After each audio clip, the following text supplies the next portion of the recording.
Hello, and welcome to the reading warm-up. Before we get started for today, which we will be doing our absolute level best to finish this today, so we have quite a bit of reading ahead of us. But really quick, this will be the last reading warm-up stream. It's not going to be the last stream for like a reading pre-stream sort of a concept, but it will be the last one where I actually read kind of anything for two reasons. One, it tends to take a while to get through full stories in the time slot that I have, but two, I have learned through this process of reading something before hopping on to read something else that it's actually just as difficult to start reading something relatively cold with just a little bit of a mini warm up, and then to hop into something like Urha or Captive Prince on the mainstream.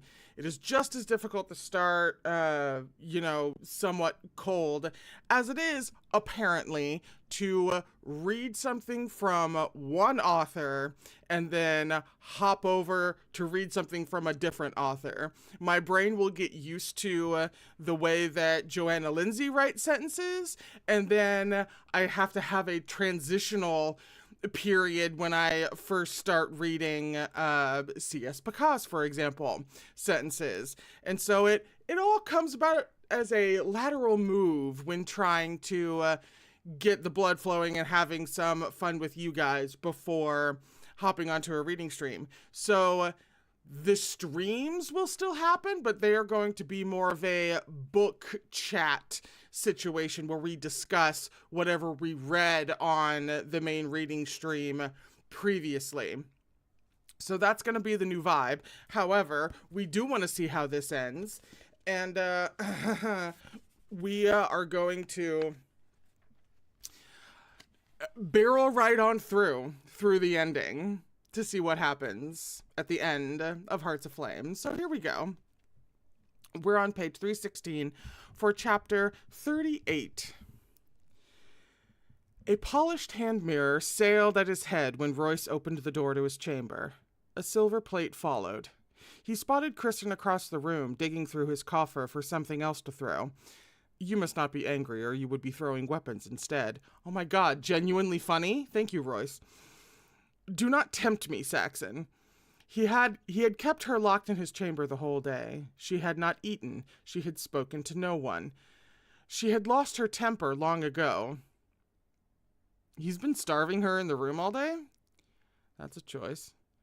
Why have you confined me? She demanded. I woke this morn to find you gone. I went below to look for you, and you were not there either. I thought you had broken your word. You locked me in here for what you thought I did, she stormed, but you know I did not break my word, nor will I, so why? What were you doing with the Celt is another matter. What you were doing with the Celt is another matter, he said harshly. He got jealous and locked her in a room without food all day. It's a little late in the game to be having stuff like this, unless we're just going to be problematic and end problematic, which is a possibility and a choice. Is it? She sneered. And what am I supposed to have done with him? 'Tis what I want to know, Kristen. Then you had best ask him, for I am too furious with you to tell you aught. He closed the space between them in a few angry strides. Kristen joined her fists and raised them, daring him to take the last step. He stopped, glowering at her. Tell me you have no interest in the man. The devil take you! Tell me! I have no interest in him. Then what were you doing outside with him?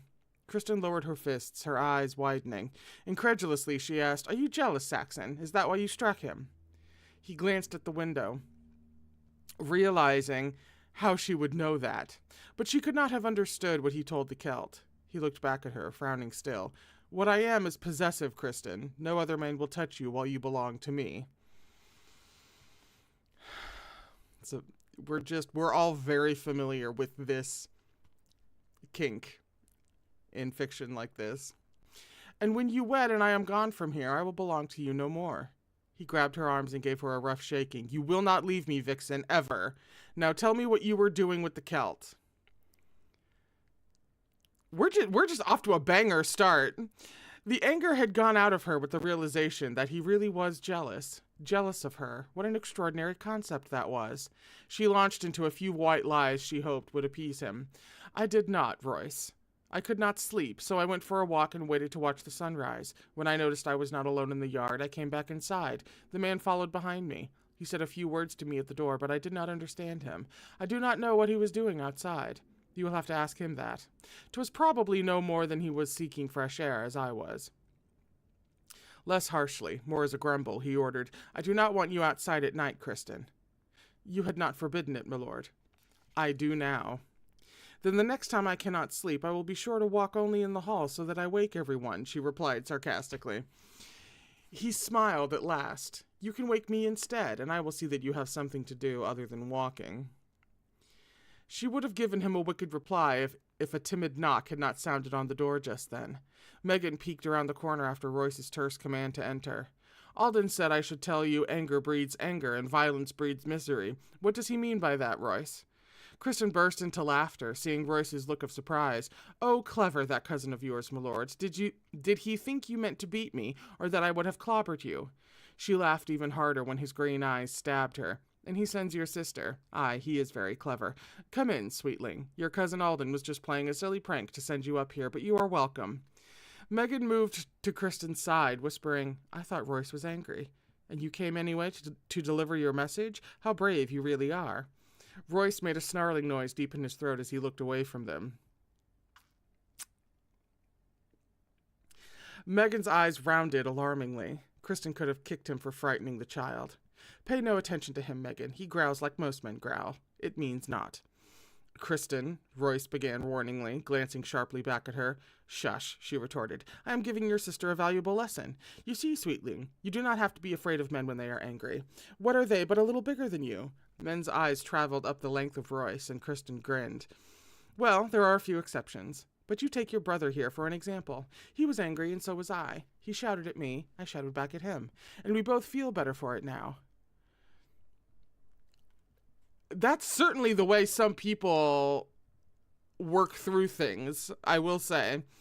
But he is still angry. Megan hid her face in Kristen's side. He is just being churlish, as men are wont to be. Of course, some anger runs much deeper, and 'tis best to just stay out of the way of a man who is in a real rage. You will learn in time to judge the difference. But your brother, have you ever seen him hurt a woman? She gave a silent prayer the answer would be the correct one. It was not. He had you whipped. Oh, that's a good point! Ha! He did not know I was a woman then. He had you chained and your feet bled. Kristen sighed. Did I not tell you that was no more than a scratch, that I did not even feel it? And that was not his fault, sweetling. He had warned me to bind my ankles under the iron bands. 'Twas I who forgot to do it. Then nay, Megan conceded. He has hurt no woman. Because he is a good, kind man beneath all his bluster, and if he would not hurt a woman, even in his anger, then he certainly would not hurt a child. I don't see how that... And you can be even more certain he would not hurt his own sister. You, sweetling, could even get away with this. Kristen stepped over to Royce and kicked him solidly in the shin, and he would do naught to you. Royce stood still because Megan had begun to giggle. He even wiped all emotion from his features while she still looked at him. You really would not hurt me, Royce? He smiled at her. Nay. Short people slur. Never. She ran forward to hug his waist. Then she did the same to Kristen. With a grin, Megan said, Thank you, Kristen, before she ran out of the room. I thank you too, Royce said from behind her. I could never make her understand she should not fear me. But as for that kick, Vixen. His arm went around her waist to lift her off her feet. He carried her to the bed, where he maneuvered her face down across his lap. Royce, nay, she could not believe he would. I was only proving a point. You could have proved it another way, wench, and until the pain goes away on my shin, you will feel some yourself on your backside. Kristen ate her meal that night standing up. But she carried a secret smile on her lips. She might have gotten herself spanked for daring too much, but her Saxon had also made up for it afterward. These two, Jesus. That's the end of the chapter. My God. Wow. I probably should have expected the Spanking King to come in here somewhere. That's my fault. That's on me. That's my bad. We're on page 321 for chapter 39. Kristen bemoaned the irony that Royce should offer to take her riding the next morning when her backside was not up to it. She went anyway. How could she refuse when he gave her a horse to herself, when he suggested a race? Would she ever understand the man? She lost the race, but enjoyed it anyway. It brought back carefree memories of racing Torden through field and forest. The horse she rode now was not as fine, but her companion made up for that. Late in the morning, they stopped to water the horses from a rain-fed brook. The area was vibrant with summer colors, darkest greens and yellows and reds. The sky was clear for a change, the sun hot beyond the shade of the tree where Royce led her. He sat down, leaning his back against the trunk and motioning her to come to him. Kristen ignored him and sat down by his feet instead. She plucked a blade of grass to worry between her teeth. Her eyes were soft as she looked at him. Royce sighed. She might have given her all the other night. But she was back to denying her willingness again. If he did not force her into his arms, she would not come.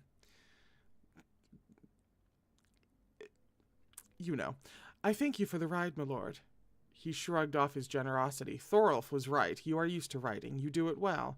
I do many things well, but Thorolf would not know all of them. Such as... She stretched out her legs and put her hands back to lean on. Her thick tawny braid lay over her shoulder, the tail end fanned out on her lap. He watched the way the breeze stirred the ends. She was looking up at the sky when she replied, Thorolf does not know I have skill with weapons. None of them know, but you do. 'Tis something I wish I did not know, he grunted. Kristen grinned. This is the attitude that has kept my secret until I needed to use it. Who among them taught you then, he ventured. Surely not your father. She shook her head. Nay, most surely not him. My mother taught me. He could not finish for the laughter. 873. Kristen smiled tolerantly. Laugh all you like, my lord, but 'tis true. Oh, I have no doubt, he chuckled still. And what else would this warlike mother teach you? Now Kristen laughed. She pictured her beautiful, delicate mother in her mind. Warlike? God's teeth. There was no one who looked less warlike. My mother might turn her nose at cooking and sewing, for she never acquired an enjoyment for such, but she is not warlike, my lord, and she did teach me another valuable lesson. She taught me to feel no shame in wanting a man. Royce sobered instantly. She might as well have run her hands over his body. Those words had the same effect. And you feel no shame? Nay. And you want me, Kristen? Nay. His grin matched her own. Liar. You admitted it once before. Why will you not do so again? I told you I would not, and I will not. You told me that in argument over your restrictions. You are no longer chained. I beg to differ, she replied quietly, her humor gone. You have me chained by my word now, which is just as effective. You could have simply asked me to stay. Instead, you had to bargain again. God's breath, do not try to tell me you would stay simply because I ask it. You will never know, will you, Royce? Kristen. He had started to lean forward, but the arrow, entering his shoulder, threw him back against the tree trunk. I mean, at least something is happening at this point. And it had enough force to exit his back and embed in the trunk. He tried to pull away. When he could not, a vision of the Dane's attack flashed through his mind. Rona screaming for his help, and he unable to aid her because he was impaled to the wall. His blood turned cold as he looked at Kristen jumping to her feet. Take my horse and ride, quickly. She straddled his hips instead as another arrow struck the tree above their heads. Swiftly she broke off the end of one arrow close to his skin. I will pull you loose, but you must help, she told him urgently. Kristen, just go. His voice was urgent. Oh, that got missed in editorial. Two urgents, that back to back. Please, you must get away from here. Push! She yanked so hard he did not have to help. He fell forward onto his knees. Blood began spreading on both sides of his tunic. She bit her lip, thinking she would have to get him to his feet now. He rose on his own. There was no weakening yet, and he was furious with her. If you do not get on that horse, woman, and ride for safety now, only if you ride with me, she cut in, her tone more adamant than it had ever been. The opportunity was lost. Well-armed men began emerging from behind trees and shrubs. Kristen counted 5 that she could see. Get behind me, Kristen, Royce ordered as he drew his sword. She gasped. You cannot mean to fight them all, not with your wound. They will not take you, not while I live. Very commendable, the voice sneered behind them, and Lord Eldred stepped out from behind the tree under which they stood. He had 2 more men with him, but we will take her, and you too, I think. Eldred made a grab for Kristen. She twisted her way loose from him, but his 2 men were swift to help subdue her. A blade materialized at her throat, and she stopped struggling. Eldred's smile was loathsome in its humor. Now your sword, Royce, or you know what I will order done to her. The sword dropped to the ground. Eldred gave sharp orders then to his men.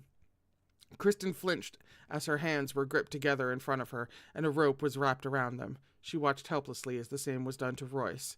Eldred gloated as they were dragged to their horses. I must thank you for coming my way, Royce, and for bringing her along. This is an unexpected pleasure, after I thought I would have to waste my time in your forest waiting to find you alone. And now I have a double prize. They rode north for the rest of the day. By eventide they came to their destination, a hall, much smaller than Wyndhurst, but well fortified. Royce was still able to dismount by himself, but his legs were not so steady now. Kristen bit her lip to keep from crying, seeing the extent of the blood soaking his tunic. She assumed this was Eldred's manor, but she did not guess he was not lord here until Royce tried to reason with Eldred. Your father will not help you. Eldred cut him short with a tinge of bitterness now in his tone. He has gone to beg Alfred to reconsider and let me return to court. My father does not like me at home, you see. He says I impregnate all his slaves, and 9 months after my coming he has no one to serve him. Wow! Holy shit! And then he added with anger to his men, take him to the storeroom and chain him to the wall. His wound, Kristen began, but Eldred cut her off too. Will bleed, just as you will bleed, until when I am finished with you. Royce began to fight, hearing that, but one of the men rendered him unconscious with the hilt of his sword. Kristen had to watch as he was dragged away, and then she was prodded with the tip of a sword into the hall. It was a slovenly place, built all of wood and all on the one floor. The rushes she walked over were filthy. The servants she saw were frightened creatures, not even daring to look at her or the men who pushed her to the back of the hall. There she was shoved into a tiny, windowless chamber. The door was slammed shut behind her, leaving her in darkness. She did not bother to see if it was locked, hearing the wooden bar fall into place. Laughter was also heard from the other side as the men walked away. She had seen a bed before the door closed off the light. She had made her way slowly toward it and sat down. She was not going to become hysterical. She had been through this before, captured, not knowing what would happen next. Only she had an idea what would happen next this time. A shiver passed through her, thinking of Eldred. He hated Royce. He wanted to hurt him, to make him suffer, mayhap even... Oh, God, why else would he bring her here except to kill him, probably slowly? Hysteria began to rise. I mean, that is obviously a concern, but it was like she got really close and then missed the worst possible thing. He wanted to hurt him, to make him suffer. And then she's like, mayhap even, oh God, he could kill him. It's like, yeah, he wants to hurt Royce. He wants to make Royce suffer. And you're here, Kristen. How do you think he might make Royce suffer? It's the end of the chapter. We're on page 327 for chapter 40. Kristen was able to hear Lord Eldred out in his hall. He was eating, drinking. He was celebrating. But as long as she could hear him, she could hope that nothing had been done to Royce yet, telling herself that Eldred, in his hate, would want to be there for whatever he ordered done to Royce, or want to do it himself. Thinking that, she was able to calm herself, to plan. She had to get out of this room as soon as the door opened. She had to make her way to the storeroom where she had seen them taking Royce. She had to get him loose, then get their horses. God help her, how, with so many people about? Like, on one hand, I understand you're thinking of someone else's safety before you even realize that you could be in danger. This makes sense. It just feels a little bit weird, and I don't think it's a case where that's going to get called, like, mentioned. It's not going to get mentioned as something weird. It's just going to be like, she doesn't even realize, despite the world she grows up in, what she is likely in for. She had to get out of this room as soon as the door opened. She had to make her way to the storeroom where she had seen them taking Royce. She had to get him loose, then get their horses. God help her, how, with so many people about. I just reread that. My fault. She made a search of the room with her hands, cursing the dark which made it take so long. But she had the time. No one came to interrupt her, but the room yielded nothing that she could use as a weapon. She had not really thought it would, but she had to be sure. That left only herself and her wits. She doubted Eldred would be easy to dupe, but he might be overcome if he had imbibed too much and if he were alone. When he did finally come, he was alone and had been drinking, but he did not seem drunk, not at all. He carried a candle, which he set on an empty wall shelf after he closed the door. Kristen saw now that the room was completely empty, except for the bed. But she saw it in the briefest glance, not daring to take her eyes from Eldred for too long. He had a look of anticipation about him. He even smiled at her as he faced her. His sword still hung from his belt, but now there was a short whip there also, made of numerous thin leather strips. Isn't that a cat o' nine tails? What have you done with Royce? It came out in a whisper, full of hope. I have not seen him yet, Eldred told her casually. I decided I would deal with you first, so I could then tell him all about it. Lord Alden seemed to think Royce has a care for you. We will see. You mistake, she hastened to assure him. He has a betrothed. What has that to do with the wench he beds? Kristen flinched at the insult. What indeed? Why do you hate him so? He is blessed. He can do no wrong, or so Alfred thinks, has always thought. Envy, her eyes moved over him with contempt. For petty envy you do this. What do you know of it? He snapped. You do not know what 'tis like to compete, to always be found lacking. Nay, I do not. But I do know you cannot get away with this. Too many people saw that you brought us here. He laughed. My people would not dare say aught against me. Unlike you, wench, they know their place. They are your father's people, she taunted him. He will find out. He leaped at her, slapping her hard. Her face turned, her body did not budge. This gave Eldred a momentary surprise. He was used to women falling down from his powerful blows and then cowering in fear, but this woman was of a size with him, and she did not cower. Blood trickled from the corner of her mouth, but her eyes flashed with fury as she looked back at him. Eldred stepped back, somewhat unnerved, and this made him angry, that he should be leery of a woman. He pulled loose the whip from his belt. She would cower before he was done with her, by God, cower and beg. He drew back the whip and put all his strength into the first blow. She tried to step aside, but it caught her on her bare arm and half her back. Satisfaction surged through him, hearing her gasp. He drew the whip back again. That was when she threw herself at him, knocking him to the floor. He lost his breath, taking her full weight upon him. But he kept a firm grip on the whip, thinking she would try to wrest it from him. That was his mistake. She went for and came away with his sword, and he was thrown half into shock, feeling the tip of it press into his throat. Move even a little, my lord, and I will skewer you to the floor. Her warning was all the more frightening for the quiet way she said it. I might anyway, for what you have done. It was the last Eldred heard, for she slammed the hilt of his sword against his temple. Kristen quickly cut her bonds, careful to do so near the knot so she could use the rope on Eldred. This she did just as quickly, turning him over and tying his hands behind him. That had been his mistake, tying her hands in front of her, which still gave her some use of them. But his main mistake had been in thinking she would stand there and let him whip her. He wasn't dead. More's the pity, she thought. I should have killed him. She still gave it some thought as she sliced strips from the bedding to bind his feet to and gag his mouth. But in the end she couldn't bring herself to kill a helpless man. Now she waited for no more sounds to be heard out in the hall. Eldred regained consciousness, and she clobbered him again. She could have taken pleasure in doing that all night, but did not have all night. She left the tiny chamber as soon as all was quiet without. Yeah, we're in the last, 30-some-odd pages. She doesn't have time.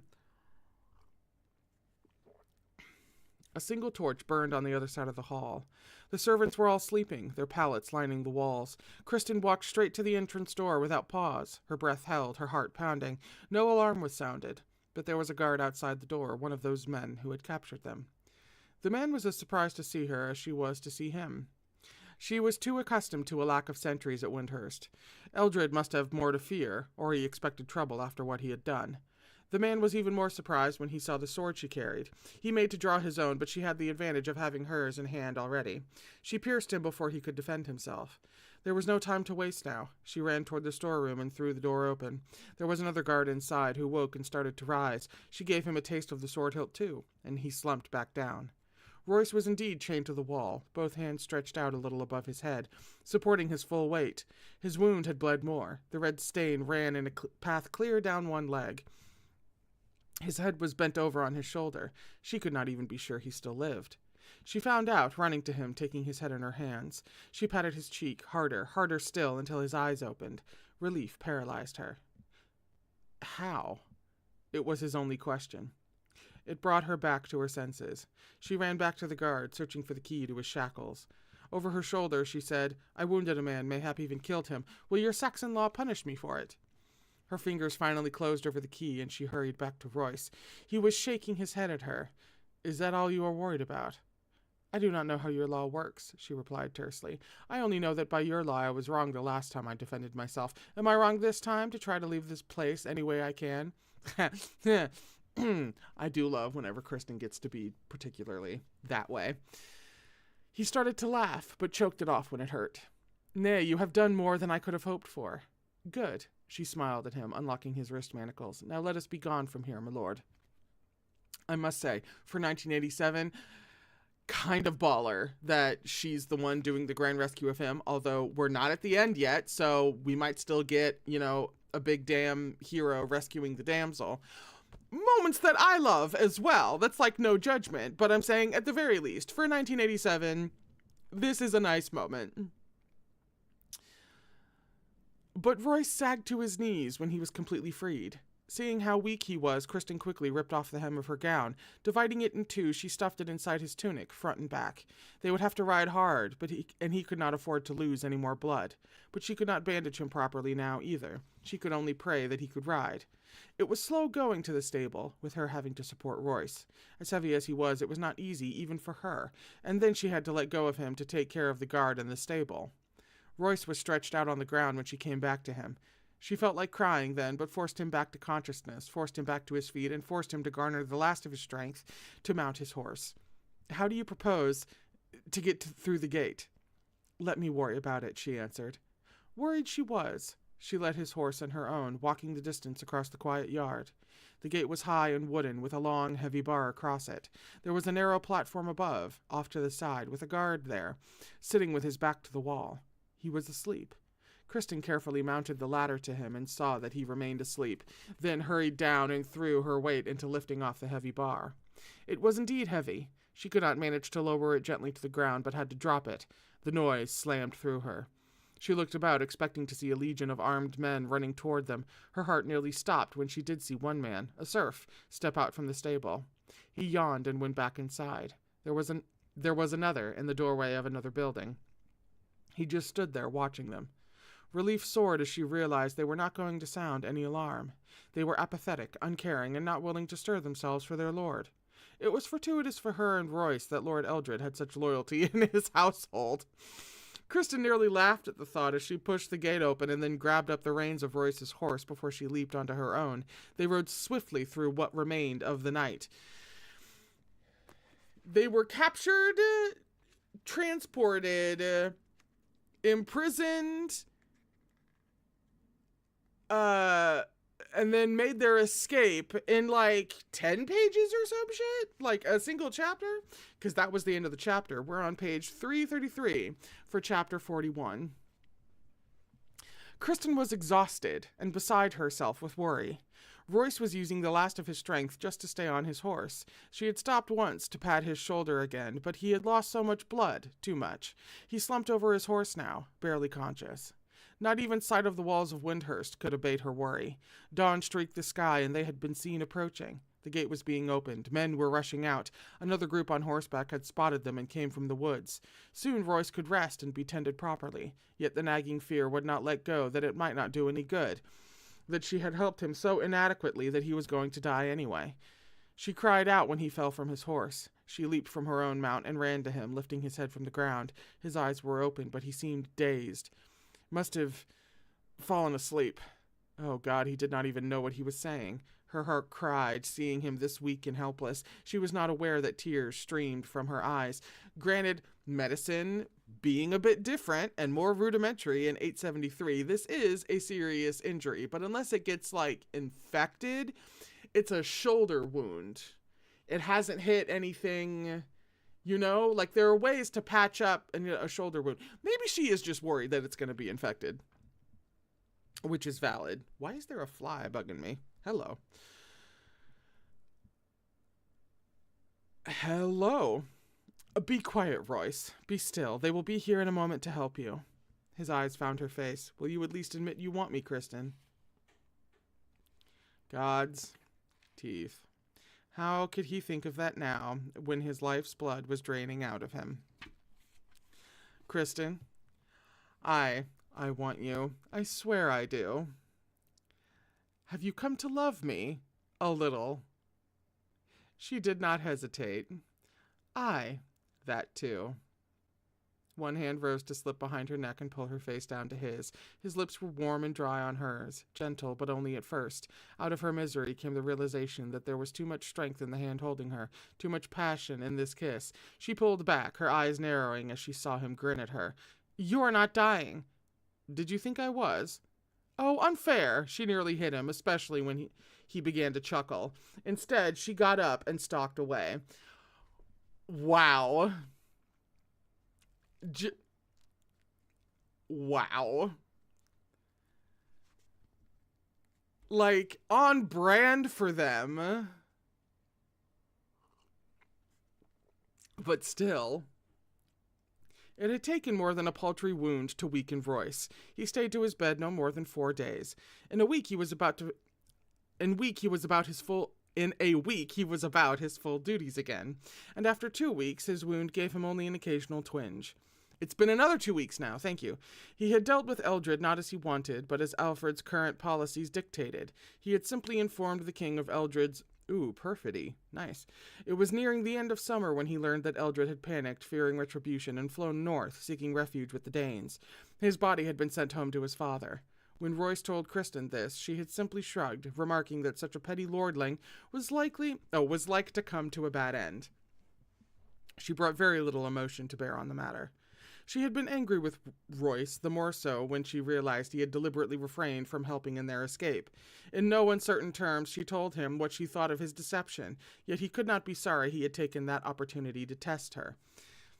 Test her? She could have left him at any point on their journey home.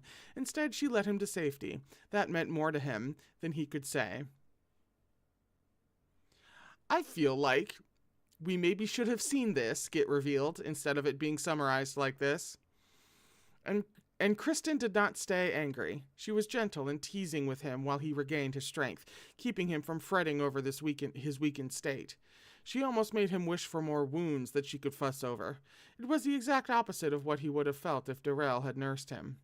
It was with the waning of summer that Kristen grew melancholy, and no matter how often Royce asked her, she would not admit anything was wrong. He took her swimming often. He took her riding, and she would smile for him, laugh with him, but he would still see sadness in her eyes when she was not aware he watched her. He cut her labors in the hall down to half. When that did not make her happy, he doubled them. That did not work either. He even gave her her own clothes to wear, but she refused to put them on, in fact seemed more depressed after seeing the dark green velvet gown. Royce didn't know what else to do, but the day Kristen asked him again when he would marry, he was afraid he had the answer to what was wrong. She still wanted to leave him. That was why she was miserable. She was counting the days till he wed and she was released from her word, but he was not going to let her go, so there was only one other thing to do.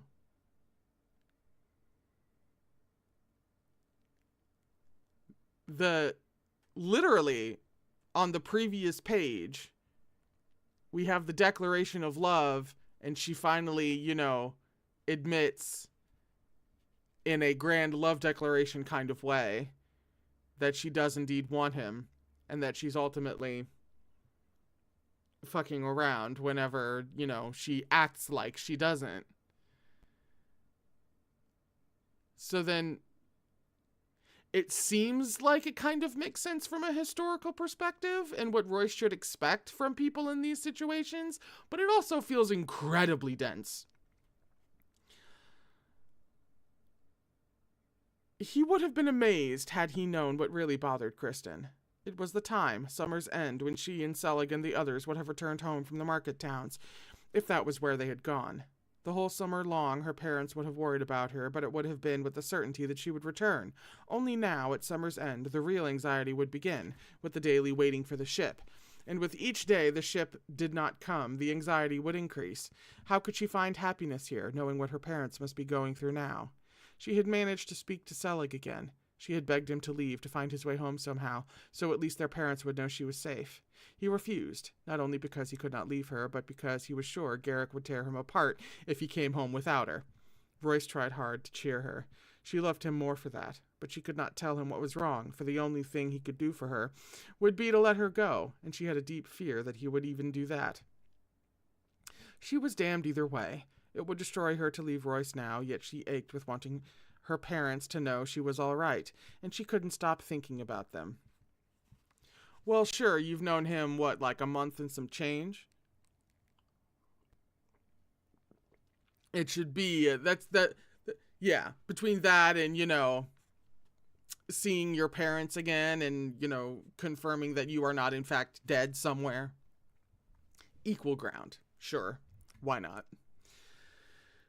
For the first time that whole summer, Royce left Wyndhurst. He was gone for 2 days. No one knew where he went, but when he came back, he informed Darrell that he had arranged her marriage, and she burst into tears because he would not tell her who her husband was going to be, promising only that she would approve his choice.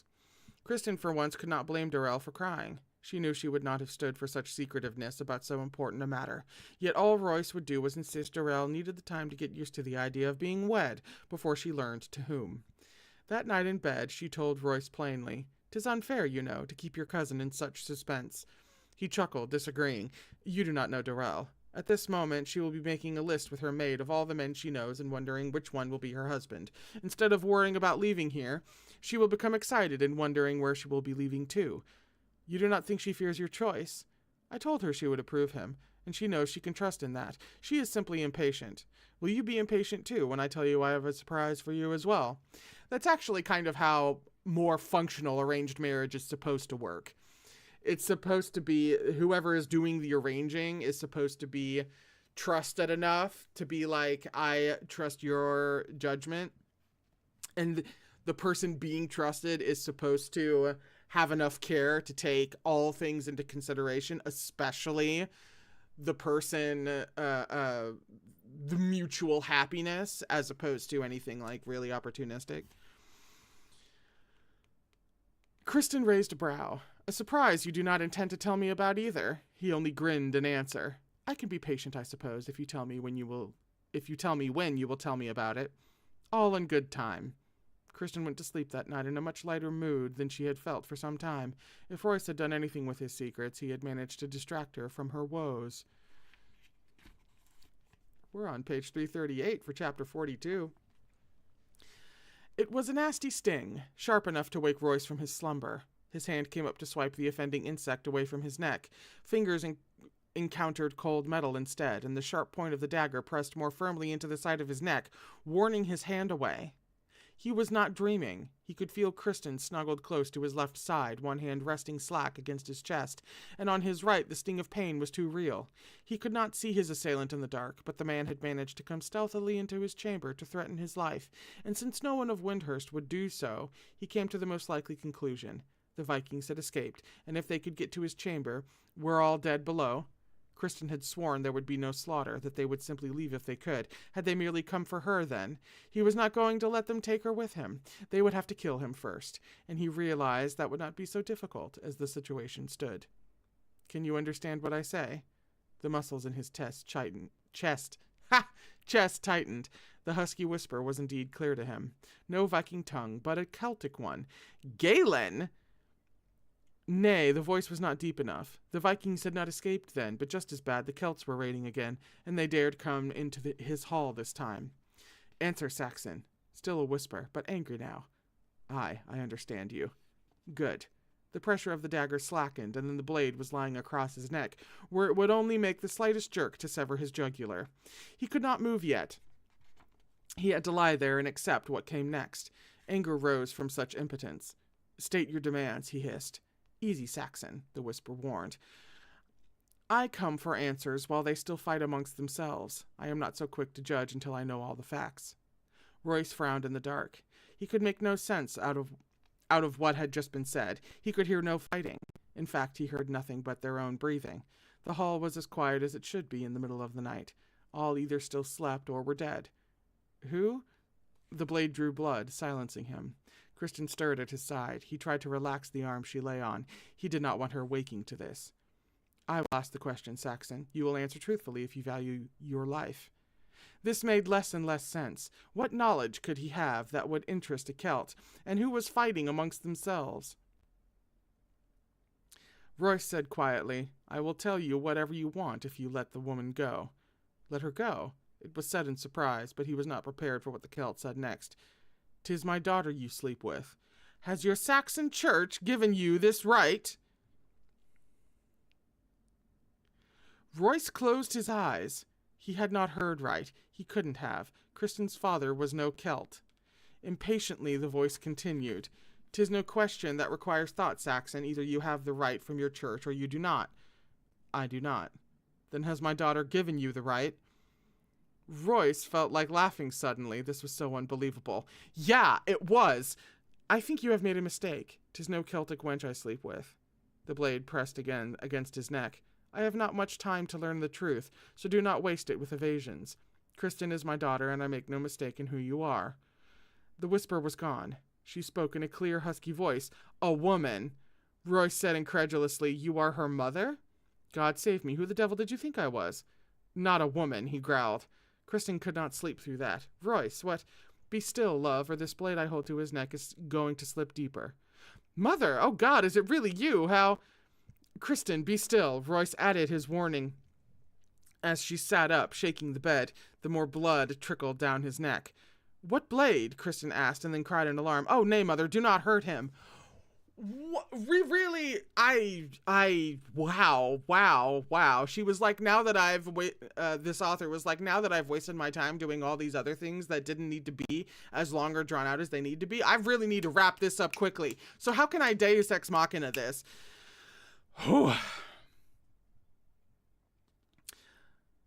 Do not. Brenna removed the dagger, throwing her arms up in exasperation. Do not hurt him after all Othere has told us he has done to you. He whipped you. That was a mistake, Kristen said, pushing Royce back down as he started to sit up. Did Thorolf not tell you so? Brenna paused. Mayhap he would have, but your Uncle Hugh gave him one of his fists when he started to speak in the Saxon's behalf. I think he still sleeps. Uncle Hugh is here too? Royce caught Kristen's arms and sat up despite her effort to keep him down. You lied to me, he said coldly. You said you could not understand Galen, and yet you speak to your mother in the same Celtic tongue. Of course I do. We both learned it from earlier. Galen is my brother. We both learned it from her. Galen is my brother. Selig? Aye. Then you lied about his death. Nay, I thought he was dead. It took him a long while to recover from his wound and find me, but I could not tell you who he was. You would have put him in chains with the others if you knew he was a Viking. So, all that whole setup and preamble to, okay, we've really got to go undercover. It's going to be, difficult, but we've got to go undercover. No one can know you're my brother. Setting up all that tension, and then what? And then nothing. Sure. His hold on her relaxed as he remembered her strange behavior the day Galen, or rather Selig, showed up. He brought one hand to her cheek, the fingers gentle there as he leaned close to brush his lips against hers. I am sorry, he said simply. How sweet, Brenna sneered. If you two are done fighting and making up, there is still a serious matter to be faced. They're not done fighting and making up. They won't be done for a very long time. Your father wants your Saxon's blood, Kristen. Nay, 'tis not as simple as that, Brenna said sternly. I was only able to slip away and come in here because they argue among themselves, Garrick, Hugh, and your brother, not about whether to kill him, but about who will have the pleasure of it. Not Selig, Kristen insisted. He knows how I feel. Mayhap, but once he heard of the whipping. That again, Kristen cried impatiently. 'Twas not 2 minor lashes. 'Twas ordered done when he thought I was a lad and he was after the truth. He stopped it as soon as he saw I was a woman. Then you should have explained that to Selig instead of letting him hear about it from Othere, who, I am sure, understood not of it but what he saw. I never blamed Royce for it. How can they? Thorolf knows. Oh, curse Uncle Hugh for being so quick-tempered and striking him down. They are all angry, love. Did you think it would be otherwise when we come here and find you enslaved and forced to share the bed of your captor? I will kill Selig, Kristen stormed. He knows I am not forced. Why did he not tell you so? Brenna laughed at her daughter's vehemence. Mayhap he lost sight of that in his anger. But I am glad to hear it. Now calm down, love. Getting angry yourself is not going to solve aught. Royce asked with forced evenness. Am I to assume you have freed my prisoners? Aye, Brenna replied. That was the easy part. Your yard is not well guarded, Saxon.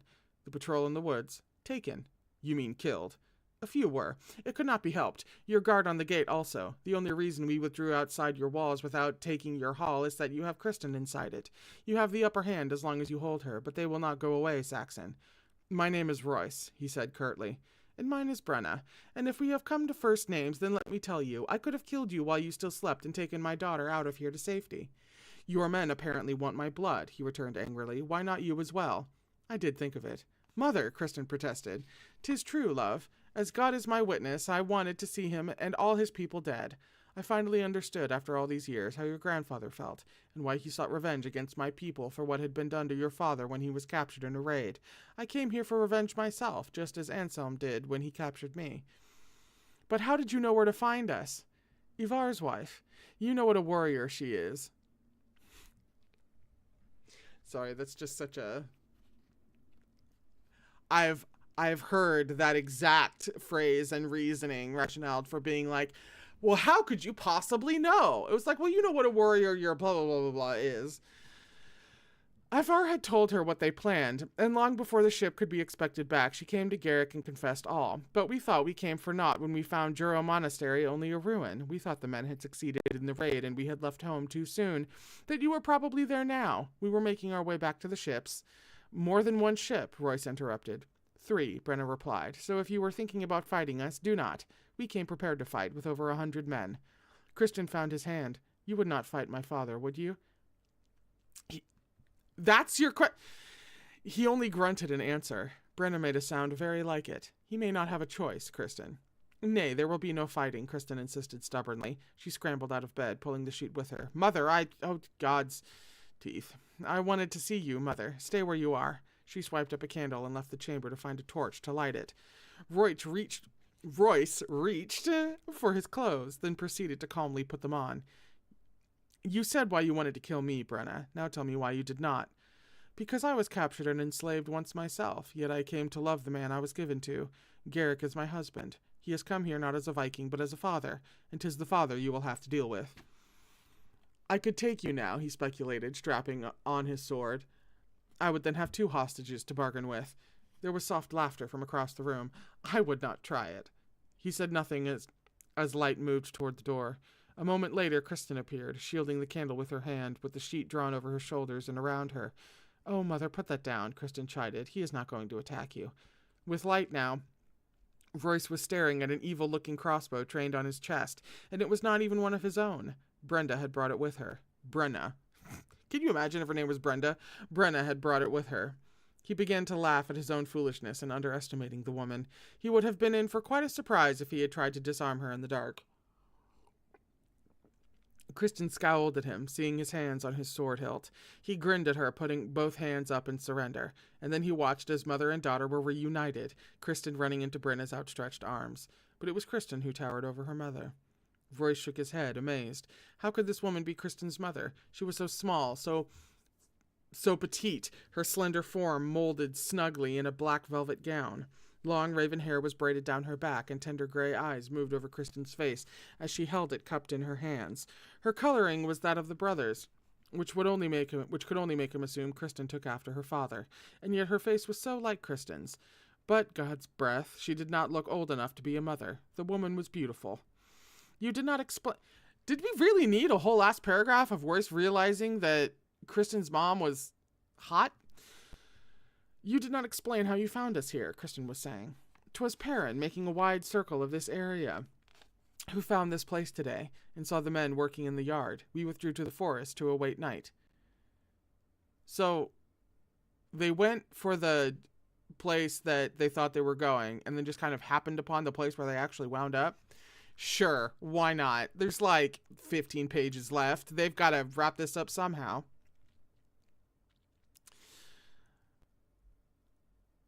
Oh, mother, you cannot know how glad I am to see you, Kristen said, still hugging her tight. I have been so miserable of late, knowing you would be waiting for our ship to come home, now that winter grows near, and knowing how upset you would be when it did not. Also, we're doing all of this. There are men fighting about who gets to kill Royce outside. Can we maybe, like, I don't know, approach this differently?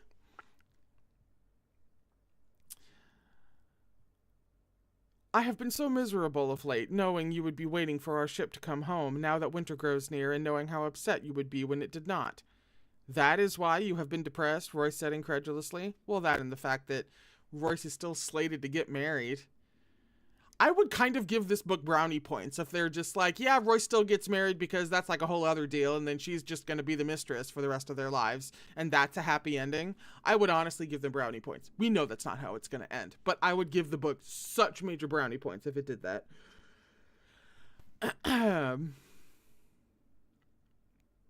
Kristen glanced toward the bed, looking rather shamefaced. I am sorry I did not tell you, Royce, but there was naught you could do about it.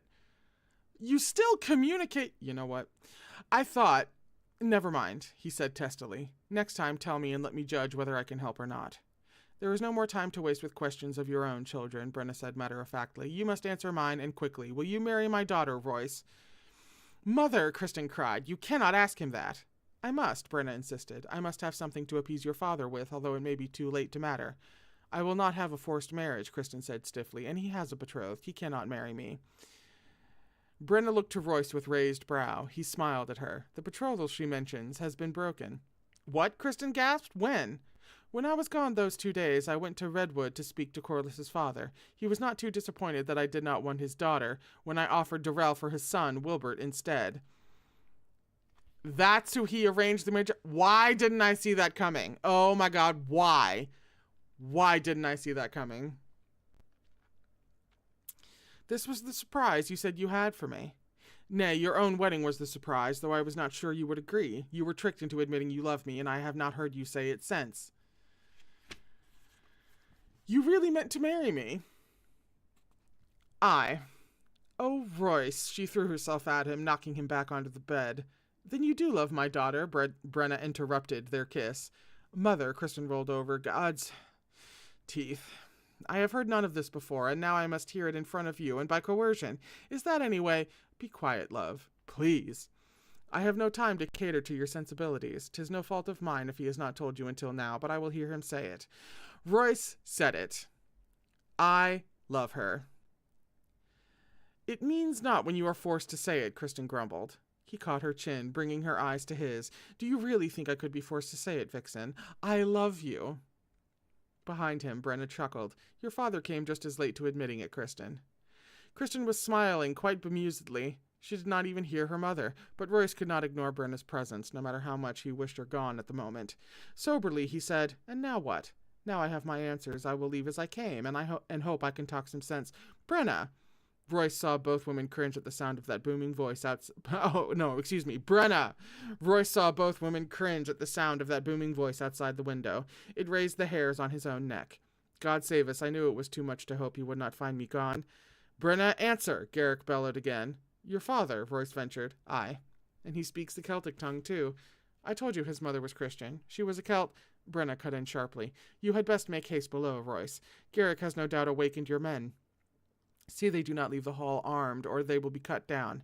She did not wait to see if he obeyed, but rushed to the window, calling down, God's teeth. Viking, you do not have to shout down the hall. I am here, safe, and Kristen is with me. Nay, do not come inside, Garrick. I will come to you. Kristen had moved to the window beside her mother the moment Royce left the chamber.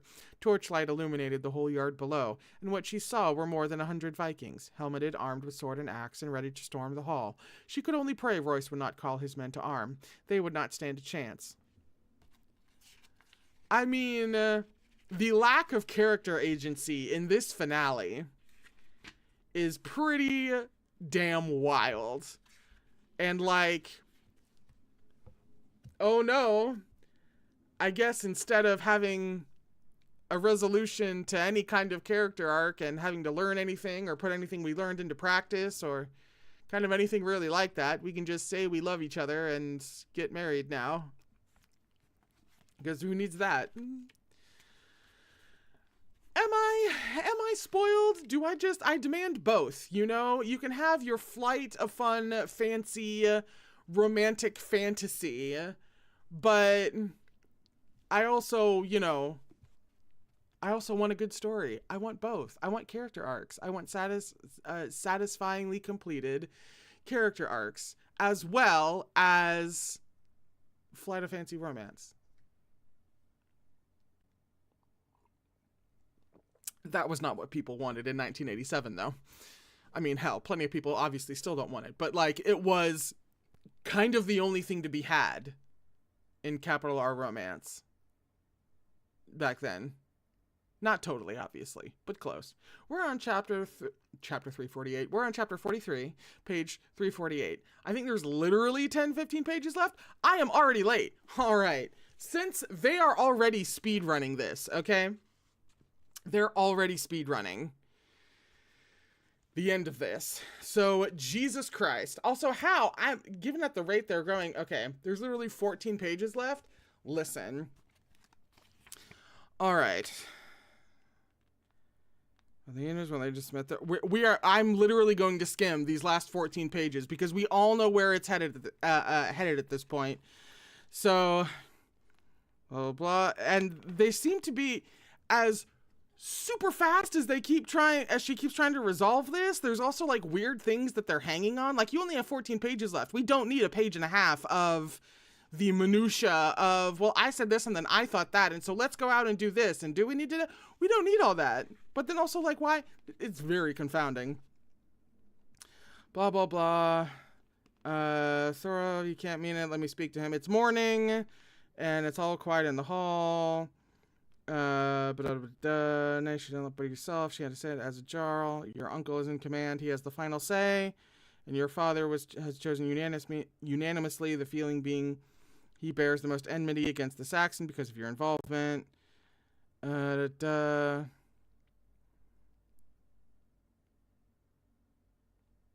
What on earth?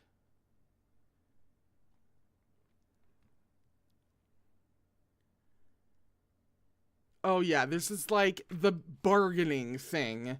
That now, it's just really like hashing out the details to an ending that we already know. A Viking would rather die in battle than be enslaved, for there is no honor in capture. You forced on them what they hate the most. They are fighting men, Royce. Garrick is furious with Selig. Lose the ship, bring Kristen here, will likely thrash, da-da-da-da-da-da. Royce stepped outside, his sword in one hand. Of course, this is coming down to like a duel for some stupid reason. Royce did not wonder long, his attention drawn to his opponent. Yeah. Alden's literally like, you mad? Quite literally, the line is, are you mad? Yeah. She did not tell you I cannot fight her. Like, I can't fight you, Royce said to, Kristen's dad. It would destroy her. Is that the only reason you won't fight? Blah, blah, blah. Send me that bear who stands next to your wife. Da-da-da. Do not make me regret forgiving you, Saxon. Yeah, okay. So like a page and a half later, we've gone from dueling to forgiveness. Burst into joyous laughter and threw herself into her uncle's mighty arms. Sure. Darrell came the most. Doomsday arrived 3 days later, so Royce felt.